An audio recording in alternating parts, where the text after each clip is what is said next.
ñu wax ci mbirum dëkkuwaay logement sociaux yi ak anam yi nga xam ni noonu lay doxee fii ci biir réew mi dafa méngoowul ak na mu waroon doxee ci gis-gisu ñi nga xam ne ñoom ñooy intersyndical bu SNHLM rawatina bi ñu jàppee ni li ëpp si ñi nga xamante ni ñu ngi ciy wax jamono jii jaare ko ci SICAP wala ci SNHLM la ñuy wax ak ni mu demee fukki at ak juróom ngi méngoowul Ibrahima Camara moo fi teew mooy président intersyndical bi balaa ñuy soree dañ koy bàyyi mu defal ñu benn topo Ibrahima Camara salaamaaleykum.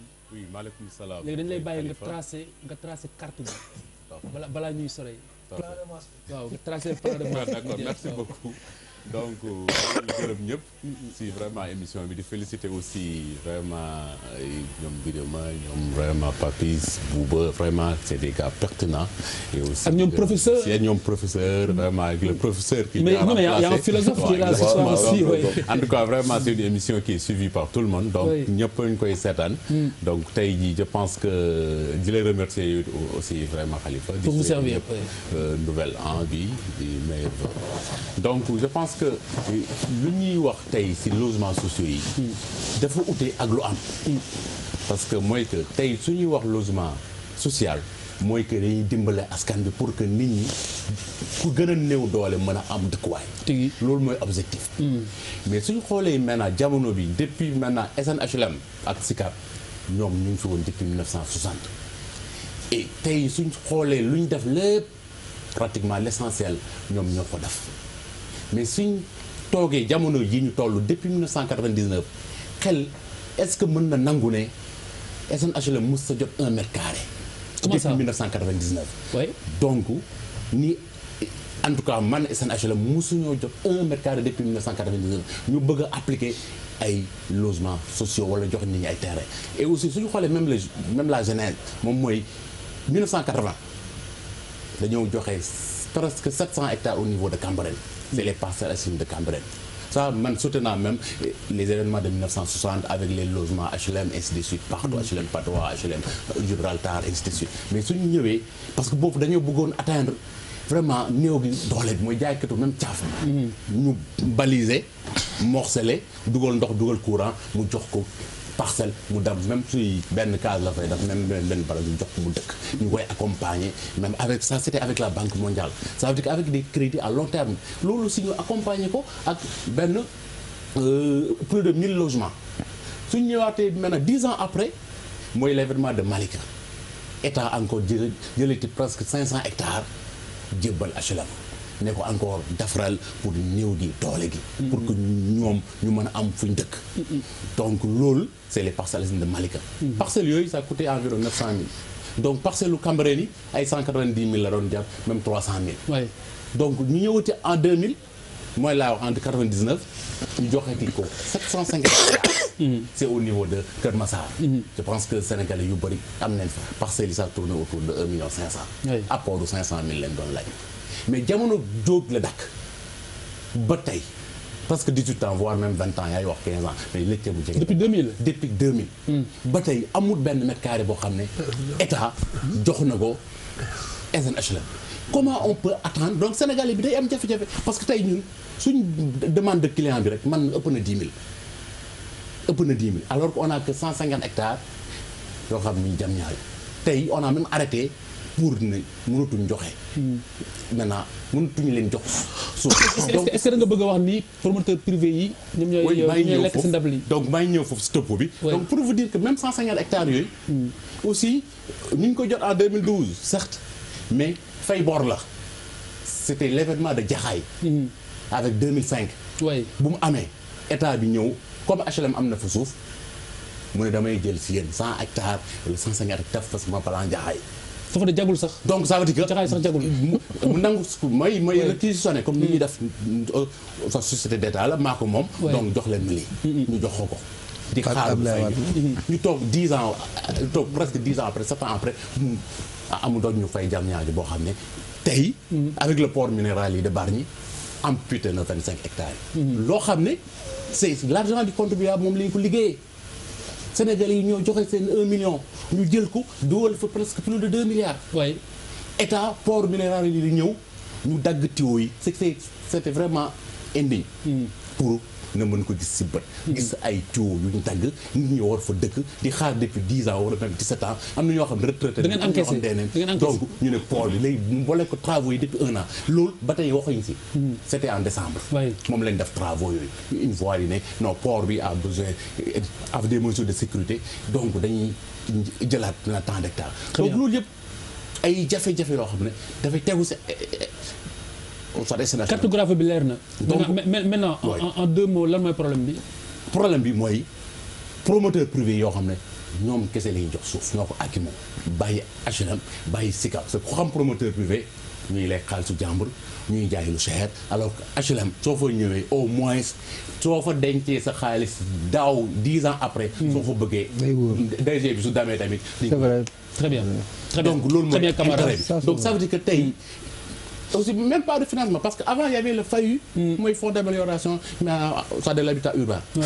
boo xam ne moo doon defar VRD yi moo doon jàppale HLM pour que ñu mën a jaayee à un prix réduit. mais tey HLM day dem jënd terrain. parce que 3000 yooyu bu ñu ko jëlee 3000 parcelles bu ñu ko jëlee HLM dafa génne si gafa ga dem jënd ji parcelle. fait presque 150 hectares. 8 milliards. sa ba tey mu ñu si jot. Très bien. Parce qu'il y a des occupations irrégulières. Très bien. Donc kenn mënu ko jot parce qu'il y a le pouvoir public il faut menacer ainsi de suite. Donc tout ça sont des jafe-jafe yoo xam ne moo yóbbee lii HLM. Très bien. tey Sénégal yi mënuñoo am kër jafe donc personne kenn du xam sinon on fait des espaces verts. mettre des milliards on fait des pôles mettre des milliards donc alors que y a les bras armés de l'État qui sont là. Très bien. SICAP HLM. Voilà les deux mamelles de l'État. Très bien. Qui a toujours existé. Très bien. Merci Khalifa dinaa ko poser ñaari question ma la ci point bi. mooy comme mooy président intersyndical est-ce que la direction mi ngi faj doléance su liggéeykat yi en tant que président loolu bëggoon naa nga wax ci liggéeykat lay seetaan. ndax direction amoon na coow lu fa am. pour directeur bees ñëw. est-ce que tey coow loolu taxoon directeur bees bi ñëw fii liggéeykat yi jafe-jafe ñu amoon. ndax ñi koy révélé oui ou non loolu bëgg naa ko laaj. beneen bi. non une question. non à la fois. à la fois waaw ma tontu donc waaw jafe-jafe boobu je pense que même da nga ma ko posé même direction parce que man maa newoon ci kanam.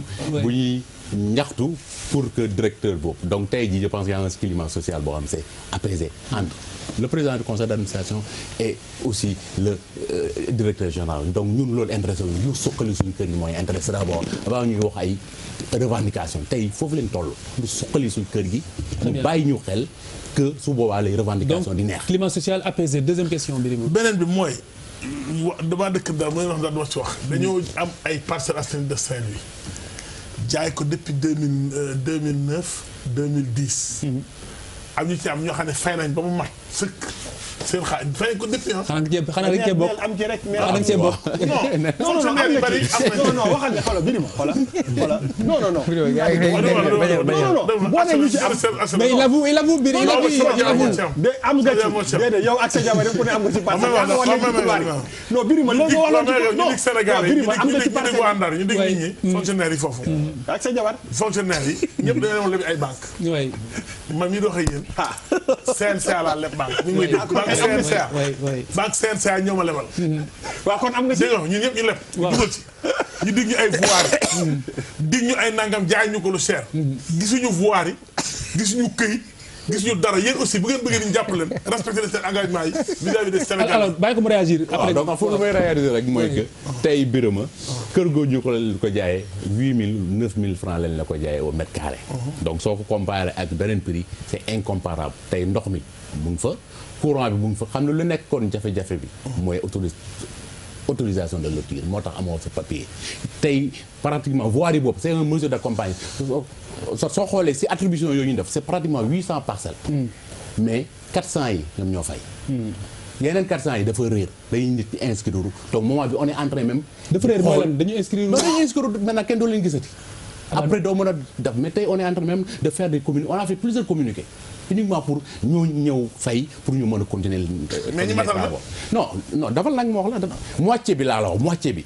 yow si 400 yooyu matal na wax mais yeneen 400 yi on est en train de voir comment retirer mais là ces parcelles là am na ay clients yoo xam ñuy toog di xaar pour ñu jox leen yeneen parcelles. donc kooku tey ñu delloo leen ko delloo leen seen xaalis ëllëg suñu ñëwee ñu jox leen seen xaalis parce que gisuñu leen dañuy inscrire dam très bien c'est plus de 400 personnes. très bien alors Birima tu as fait ton syndicaliste léegi nag point bi merci beaucoup. beneen bi mooy je te félicite. bi nga nangoo ni jëpp ci régime socialiste nga gëj am ay terrain. loolu c'est établi. 99 nga gëj am ay terrain donc loolu ci régime socialiste. léegi ngay joxe logement social ci réew mi. seen régime. suñu régime seen régime yéen waa PS la dimbalu jaboot. jeex ci réew mi. oui loolu au moins merci de le reconnaître. parce que ñi fi nekk xiif nañu xiif nga bëgg ay kër. te la ñoo jox nit ñi ay kër. en réalité c'est la vérité man dama yaakaar nag. à part phobie. HLM ak SICAP lu am solo ci réew mi la. vraiment ñi nga xam ne dañuy liggéey weer di fayeeku di leb pour am kër di fay par mois xam na ni SICAP ak HLM en tout cas luy dimbali fonctionnaire u Sénégal la. donc état dafa am obligation jox la ay terrain et bu pare su ñu amul ay terrain ña fay liggéey dañ leen di dàqal la dañuy liggéey. ñoom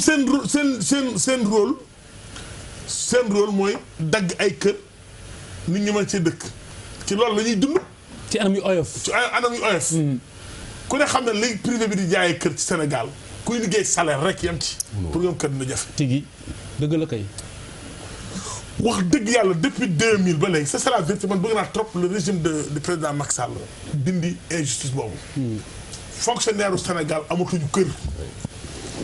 c'est la vérité ñi liggéey weer ci réew mi amatuñu kër ñi am xaalis ñooy am kër ci réew mi. te loolu kenn mënu ko accepté. liggéeykat bu liggéey ci réew mi di fay 150 000 francs par mois 200 000 francs. su ko état accompagné du am kër. tigi je pense que kon dañoo war a jox doole et sur HLM aussi revoir ses prix. parce que aussi HLM bu njëkk ak SICAP seen prix yi ñu doon jaayee. ay logements sociaux yi ko doon jaay Sénégal bu ne at amoon nga ci accès. mais léegi prix yi ñuy def ñoo privé presque ñoo soranteetu ñoo tolloo. loolu aussi. après dina expliquer peut-être lu tax loolu. waaw dama ne loolu lu ñu war a dindi la.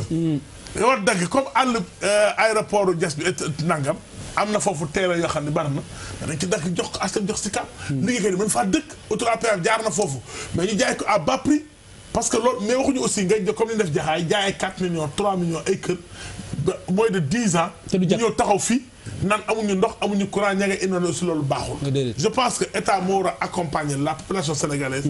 accompagner loolu dama vraiment lu may saluer la. très bien liggéeykat yi. bu njëkk dañu def ay coopérative d'habitat li may wax syndicat yi may dégg. les coopératives d'habitat am na fi SAES am na ci ay kër ci loolu. am na syndicat yoo xam ne ay UDEN ay UNSAS ay syndicat enseignants yi ay CELS ay kii yooyu amoon ci ay kër. te moo gënoon wóor privé yi. waaw dañuy am ay coopérative bu ko dee ñuy wut ay produits tabax leen ndànk-ndànk boo dee à l'université Gaston Berger Marito Niang mi nekk tey ministre de l'infrastructure boo ne ko président coopérative d'habitat en 1990. même les chauffeurs à l'époque amoon na ay kër yaa ngi tey dund na. donc je pense que li manqué état wu. je dis la vérité libéral. xaw ma libéralisation moom mais en tout cas libéral. de 2000 à aujourd'hui en tout cas politique de logement sociaux yi. pour ñu am kii. amul ci réew mi. très bien coopérative yi amatuñu kër. joxatuñu benn coopérative kër. joxatuñu société yi nga xam day jaay tey aussi ñoom yokk nañ seen prix yokk boo xam ne. par exemple tu prends le cas de SICAP am na appartement yoo xam ne à Dakar on le vend à 55 millions booy jaay appartement 55 millions est-ce que fonctionnaire bu génn waxu ci. jaay ko jaayatoo ko fonctionnaire bi. yaa ngi koy jaay am defar bi am xaalis. dañ créé condition yoo xam ne Sénégal yi ci réew mi di liggéey yor seen salaire te amuñu ay moyens man am kër. très bien Papis. waaw man déjà SNHLM la ñu leen di remercier parce que ñun. man am nañu ma njëriñ parce que man ci laa amee terrain et puis voilà. di ko ñaanal ñu bëri aussi quoi. donc man fu ma bëggoon ñu arrêter tuuti. mooy distinguo bu ñu war a def entre logement social. lan lay wundu ak kan moo correspond ak profil boobu pour am logement social. bu fekkee dañuy wax logement social. boo xam ne dañu koy ci esprit général bi spécialiste baa ngi fi dañuy tabax kër ba pare ñu nga dugg ci di fay. il faut déjà waaw il faut déjà nga nekk am liggéey. am salaire. alors que pour accès à l'habitat war nañ ut ay politique yoo xamante ne quel que soit ce revenu war nga mun a am moi c'est ça qui me pose problème. benn problème bi may posé mooy man je ne pense pas que Sénégal am problème mu suuf. parce que bu ñu nee depuis 2000 ba léegi attribué wuñu am na benn affaire bu gën a en fait pas bu gën a grave mais aussi importante benn affaire comme SNHLM mooy SICAP xam nga dénomination bi ñu wax ay société Cap-Vert mu ngi yem ci territoire Cap-Vert ils n'ont pas le droit d'exercer hors de cette surface et tout muy beneen problème xaw ma ni ñu ko évoluer ni ñu commencé di concevoir donc am na problème mais boo nekkee sénégalais ngay dund ci dëkk bi di dox da ngay wax mais naka la ñu war a mun a am problème mu espace.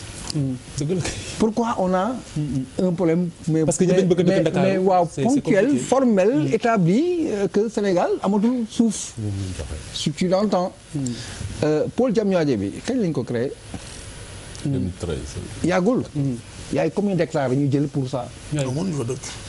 ana yéen suuf si ngay romb yëpp ana mu nañ ko créé muy pour ne pas rentrer dans les aspects techniques parce que maîtriser wu ma ko.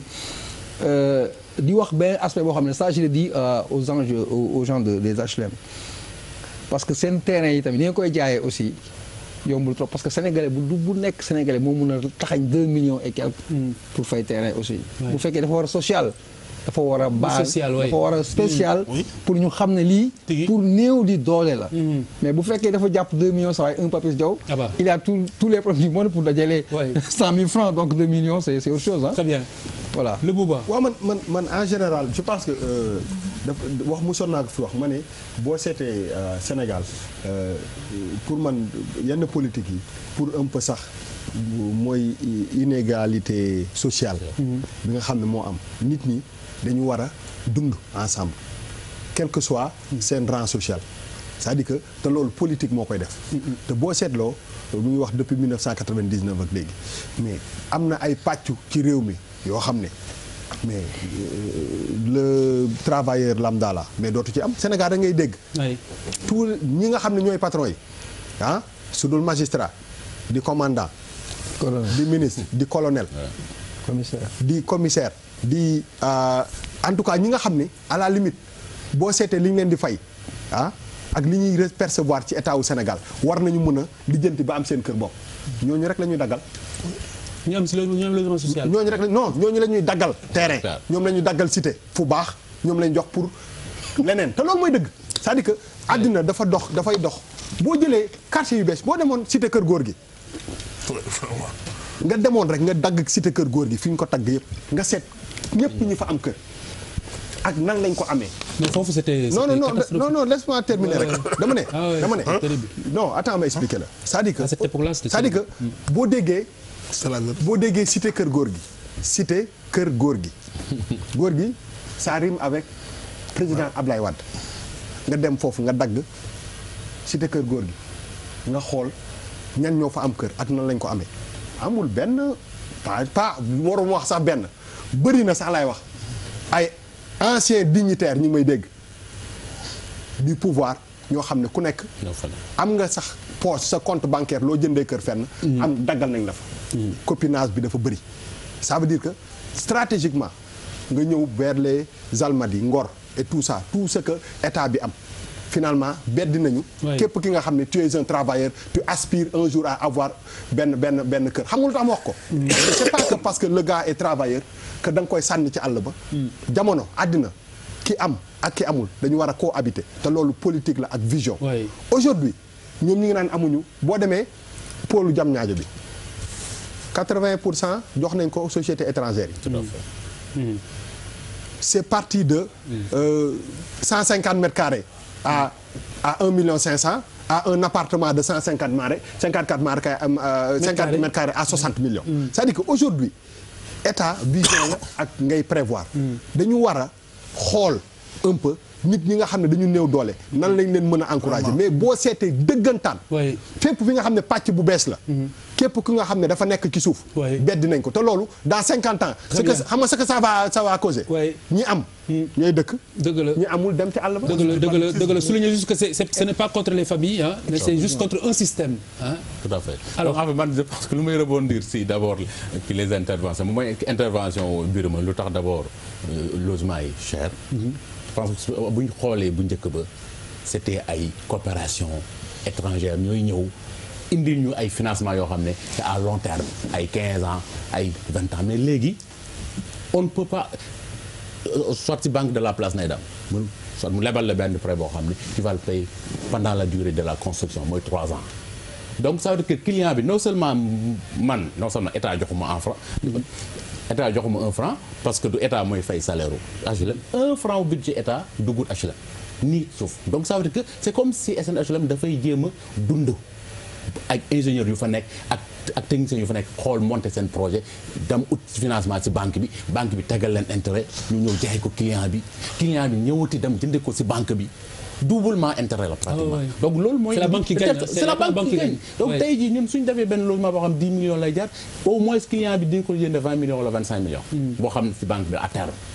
Donc ça alors que bu njëkk ba ay location vente la parce que HLM avait assez de ressources état bi dugal na ko y a des coopérations à Banque mondiale wala par exemple KfW wala yeneen coopération yoo xam ne dañuy ñëw indi seen xaalis c'est des fonds yoo xam ne ça ay durée de 15 ans na koy fay wala 20 ans égal à la durée de remboursement du client donc ñu ne location vente donc mais la client bi day ñëw jël nous normalement payer au moins 8 000 12 000 pour logement HLM ay HLM Grand Yoff HLM Grand Médine wala Maris wala feneen yooyu c'était 1000 de logements lay ñëw def on forçait même les fonctionnaires dañ leen di imposer logement HLM fonctionnaires yi bu njëkk ba dañ leen di imposer logement HLM et aussi lu indi soit l'événement au Parcelles Assainies yi c'est pour atteindre population bu gën a ndaw bu gën cible bi looloo tax ñu créé Parcelles Assainies ñu ne léegi kon alors que Parcelles Assainies c'est quoi les VRD là état moo koy financer état muy financer les VRD primaires lépp dañuy jox HLM donc looloo taxoon parcelles yi di jar ay 190 000 parce que état mooy def lépp l'essentiel so HLM day def enquête yow dem ci cible bi même jaay ko caaf bi war na mën a fay 3 000 francs par mois wala ainsi de suite di cotiser ba am apport am donc looloo indi l'événement comme commencé nañu am ay autoroute waratuñu ragal dëkk ci fu àlle parce que fu àlle bu fekkee ne dëkkee keneen sanc bu yàgg bu nekk ab dëkk waaye ñëpp mënuñoo ñëw dëkk ci dëkk bi fii oui mais comme ni ñu ko waxee comme booboon mu ko waxee mooy que dañoo favoriser promoteur privé yi yow soo xoolee Diamniadio tey le pôle de Diamniadio donc c'est même inimaginable ñu ne HLM jox nañ ko fa 2000 mètres carrés 2000 mètres carrés c'est 1/5 d'hectare ñu ne ko HLM jox nañ ko fa 2000 mètres carrés demandé naa 2 ans tu vois donc affaire demandé naa ñu jox ma alors que ñu jox maintenant benn promoteur privé boo xam ne maintenant du ma citer turam il n'est même pas sénégalais ñu jox ko fa maintenant 50 hectares wala 100 wala 200 hectares donc c'est tey jii àllu jas bi àll bi yëpp ministère dagg na ko def ko ay logement léegi ndax joxuñ ci c'est ce que loolu lay wax ni li ma wax c'est que sûr seen ministre bi may dégg sama xarit la jël Farba Sarr xam naa ko bu baax sama xarit la li ma wax fii mooy àll bi boo génnee fii ba ngay dugg jas gaa yi dagg nañ ko et aussi léegi bu ñu ko daggee man li ma gëm da ko war a jox liggéey nit ñi nga xam ni ay fonctionnaires te ne salaire mënuñoo jënd kër sëñ bi ki nga xam ne salaire lay dundee mënul am te waruñu ko libérer banque yi pour mën a am kër. bu liggéeyee ba retraité pension bu ndaw lay am. bu dee fonctionnaire salarié parce que boo dee fonctionnaire da ngay wax salarié. da ngay wax salarié. salarié waaw boo nee fonctionnaire. non salarié salarié GFM coopérative baa ngi nii. di nga xam am liggéey di xam ne ko la jox. c'est obligatoire. absolument dama ne dem naa ci banque mu ne ma day joxe 20 millions sans apport. man ko ñaar laay joxe par weer maa ngi toog c'est dans li ma c'est dans les années 2012. 2011. oui. mu ne ma doo joxe apport. dañuy jox 20 ñëpp nga jëndi kër. ma ne ko boo joxee 20 millions ñaar laay fay par mois. mun ma temps ngay fay par mois. exemple bi ne ma temps ngay fay. ma jël sama portable. calculer def calcul li ma jox fois 12. multiplié ko par 20 xam ñaar laay fay. 42 millions. Allahu akbar doublé. oui. plus que la double 42 millions laay fay. et quelques double ah oui. nga jox ma 20 loolu mooy daal laa la jox sama carrière day liggéey lépp nga muccoo ba dee. c'est ça la vérité. mais attends c'est ça la vérité. état wu mën a bàyyi sa population. Charles dama la déglu le travail qui est là à la TFM. di liggéey koy fay salaire. mais nga bëgg muy borom kër. état ko war a jox kër. oui tout à fait. il faut ñuy jox coopérative d'habitat ay kër jox HLM ay kër loolu moo jeex. très bien merci beaucoup Charles je t'ai pas entendu. waaw xam nga Khalifa Dakar était une ville intelligente. des villes régionales. intelligente jusqu'à dans les années 1990. oui. et après c'est devenu sauvage. il y a des choses qui l'expliquent xam nga exode amul tout. oui. mais il y avait une intelligence. boo doon dégg këru HLM yi wala Sicap yi nga xool tey seen loyer c'est plus de 1000% d'augmentation en 20 ans. Rien ne l'explique. Rien. Il y a bien quelque chose ça. Non, les salaires n'ont pas augmenté de 1000%. loolu tax dama ne marché dafa am solo. ñun lu ñuy def xamuñu ko c'est-à-dire on crée des antivaleurs c'est-à-dire on n'a pas de projet on n'a pas de vision. Quand tu parles d'une maison sociale. Habitat social, ça coûte combien? C'est 10 millions, 15 millions? Mais au-delà de 15 millions, tu n'es plus dans le social. Ok. Bu fekkente ne yow da nga war a ñëw ñu ne social. Donc affaire bi déjà problème la si yow. 15 millions, c'est social ciblé. Ouais, ciblé. Mais xam nga tout est social fii. Quand tu vas à, je suis désolé, Bouba a raison quand il pose le problème de ces gens qui doivent habiter ensemble. Mais c'est normal. C'est normal. Il y a de grands métiers, de grands salaires, de petits salaires, mais dañuy ànd. Parce qu'on a besoin les uns des autres dans le métier, dans l'intelligence même de la cité. On parle de smart city aujourd'hui. Mais on n'a pas créé ça. Boo demee Diamniadio kër boo xamante ne yaa ngi koy fay 50 millions mais ce n'est plus un habitat social. Boo koy fay 35 millions, je suis désolé.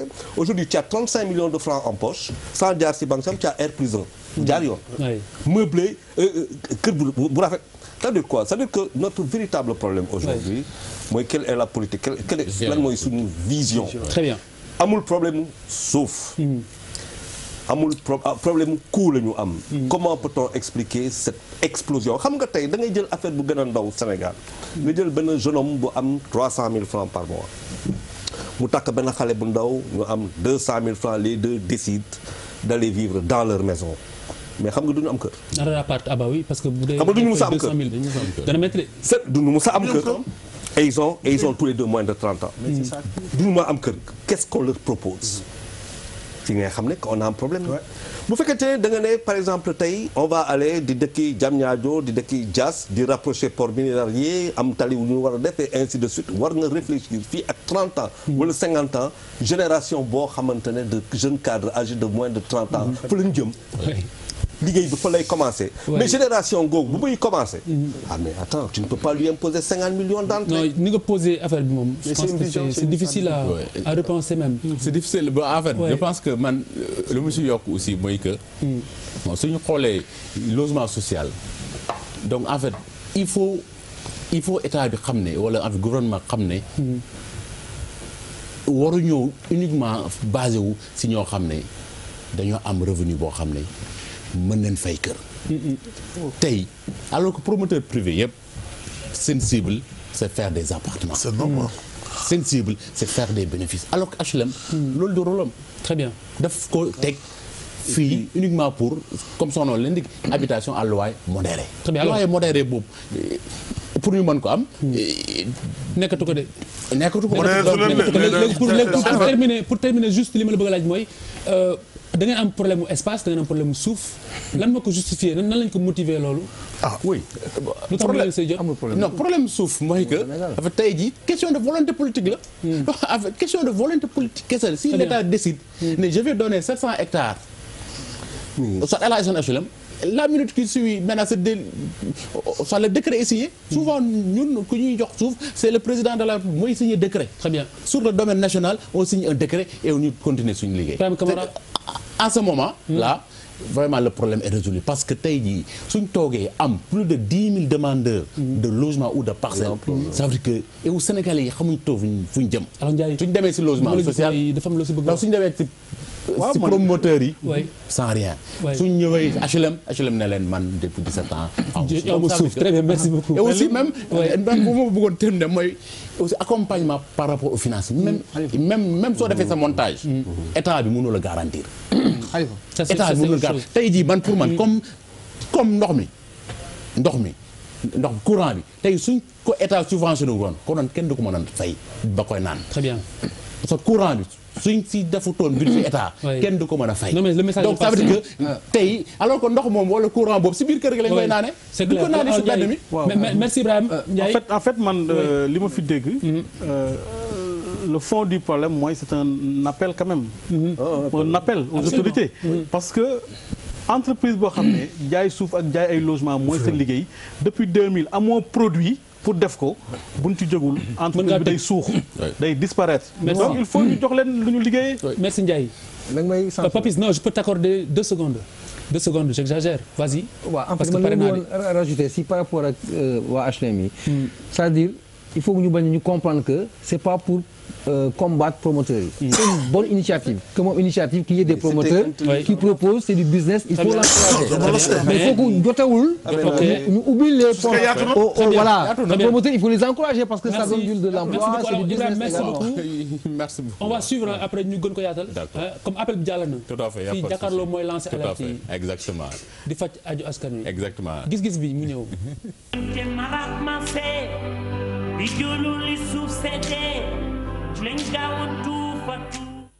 alors gis-gis bu njëkk bi mu ngi jóge ci Mass Diong di formateur en sécurité routière mu ne mbooleem non lii dina neex buuba tous les véhicules de transport en commun doivent aller à la casse mbooleem transport commun yi dañ leen war a yóbbu à la casse maanaam dañu war a dem toji yàq yi leen kii leen ñu daal di retraité daal te nee na bés bu ñu fi defee permis à point fi leeg ñaari weer kenn dootul am permis ci réew mi. doo ma jox parole bañ non non yow mujjee. jox ma rek xamul ragal ma jox bu ma jox parole xam nga def dindil maa jong rek tudd bind Bouba Ndour. dëgg la kay non dëgg la. vas-y. En tout cas permis à point yi. lu am solo ci réew mi la. état dafa war a am courage teg ko ci. mais dans 2 mois y aura plus personne n'aura son permis. moom en premier. waaw dama ne Bouba Ndour ma xam ne loolu la mérito. yow mii. alors transport yi loo si wax. non xam nga transport en commun surtout nag ñuy def ay xam nga yéen ba ñu ngi foyee loo xam ci réew mi. oui je te jure c'est très grave. c'est quoi demal gaaru te nga xool oto yi rang di yóbbu nañu à Saint-Louis. oui à Louga. à Linguère à Port ay doomu Sénégal mais loolu du fo. déedéet sëñ bi oto yi nga gis ko ñu ciy yëpp ay doomu aadama teguñu ko fenn. oui benn bis bu culbuté j'interpelle le ministre de l'Intérieur et le ministre du plus Transport. de 20 personnes dee. teguñu ko fenn. dañoo bàyyi réew mi à leur merci lañu jël benn politique comme bu njëkk ba 407 yi di génn je crois 504 400. mais y a les tata là pour renouveler le parc automobile mais oto yi ndaw xam nga 7 places. oui mais nañ seet benn politique sax vraiment bu ne 7 places ci réew mi. xaaral rek yow. nañ teg politique bu ne 7 places mais en tout cas ça devient très dangereux. très bien encourager covoiturage. Je pense que c'est tout à fait vrai. Oui. Donc il faut que état mu teg ay garde-fou ay oto yoo xam ne yow màgget mu génne leen. c'est dëgg. donc xoolal car rapide ba tey muy daw. ba tey muy am visite technique. oui ne jël soo demee c'est ça qui est aberrant. loolu nag dafa doy waar. oto bi boo ko xullee xam ne lii warul mën a am visite technique. pourtant yor na visite kayit gi technique ñu koy yokk visite technique donc ça veut dire que. te en plus visite technique il faut ñu wax si parce que nit ñaa ngi rang pendant des semaines. boo jëlee rendez-vous pendant des semaines. mënoo fay taxi nooy liggéeyee. on doit pas le mettre ici on doit le mettre à Diamniadio. espace yooyu ngay wax Diamniadio. on doit le mettre là-bas war nañ fa yóbbu affaire bi nit ñi mën a dem. nit ñi dem tranquillement. Papis dafay comporter ñu li ñuy wax ne la répétition elle est pédagogique lii nii dañ ko wax fii waxaat. non surtout Bouba xëy na waaw Bouba en l'occurrence xëy na précision exemple le permis à point bi. moom la ciy renforcer. mais je crois que c'est une triste vérité pour nous. Charles non rus na. waaw di nga rus kay Ndiaye. man de foog naa ñi wax jot résumé nañ sama propos. alors Bouba. waaw mais man kii bi laay waxal transporteur bi nekk këram toog yor benn oto moom laay waxal en fait depuis 50 ans. yaa ngi ko yor yaa ngi tabax nga ci kër dundal nga ci njaboot. Bouba regarde-moi celle-là là. comme ça voilà tu es face à lui là. transporteur moom laay waxal. depuis 1980. 1959. 80 ak léegi ñaata at la. 37 ans. waaw wala 60 voilà 38 ans.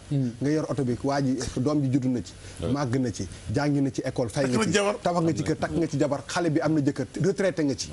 oto bay daw. oto bi di daw. di daan yëpp sama maam. jóge di yëpp sama papa di ma yëpp sama doom. mais benn moment. oto boobu ngir yàlla doo ko jël nga teg ko na le.